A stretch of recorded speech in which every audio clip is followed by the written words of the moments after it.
Hey, what's up, Southside? This is Scott, campus pastor here at Life Church in Yukon, and I'm glad to be joining you guys today. I love what you guys are doing, going through the whole book of John together and talking about it and sharing about it. Anytime you can read and study Scripture together, I think it's a good thing. So thanks for letting me be part of this. Today we're going to be reading in John chapter 15. There's a lot of good stuff in this chapter. We're going to focus our time together on verses 1 through 17.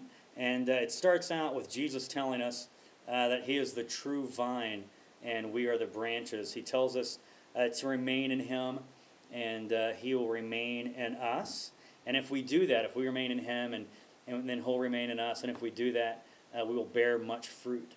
And it talks about when we are made in a way that we're supposed to bear fruit. And it happens when we remain in Him and He remains in us. In fact, the word remain just really sticks out when you read this passage. The word remain is used 11 times in this passage. And the actual Webster describes remain this way. It's to continue in the same state.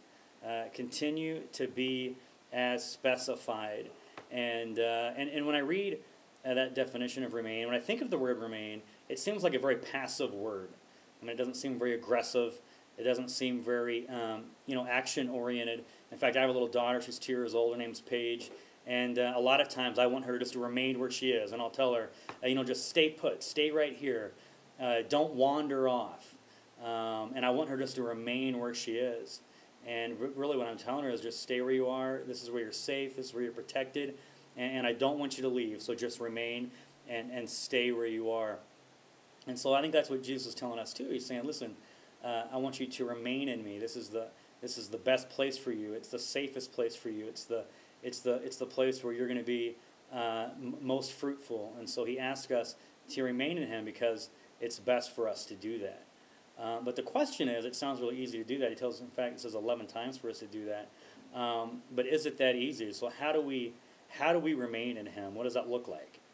How can we do that? Well, He tells us in verse 10. I'm going to go ahead and read here in verse 10. It says, "If you obey my commands, you will remain in my love."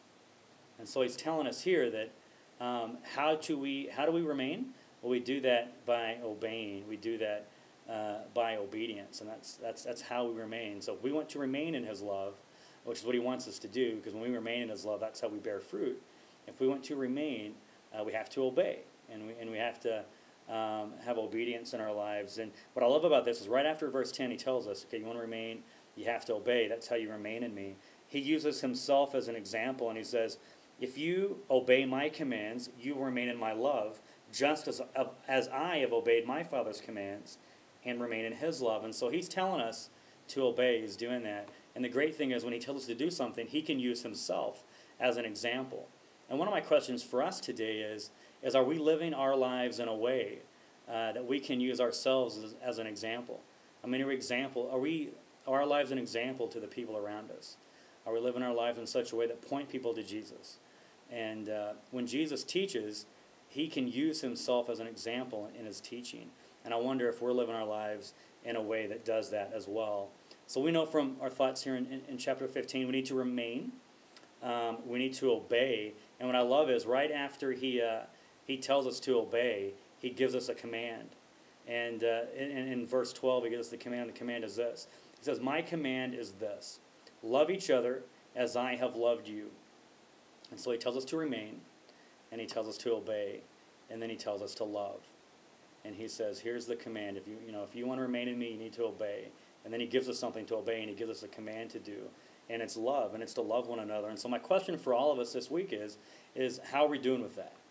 How are we doing with remaining in Him? How are we doing with obeying? And how are we doing with loving people? Are we loving people the way that Jesus wants us to love? And when we remain, when we obey, we love people the way that He loves people, we're going to bear fruit. It just happens. It's the natural consequence of remaining, obeying, and loving.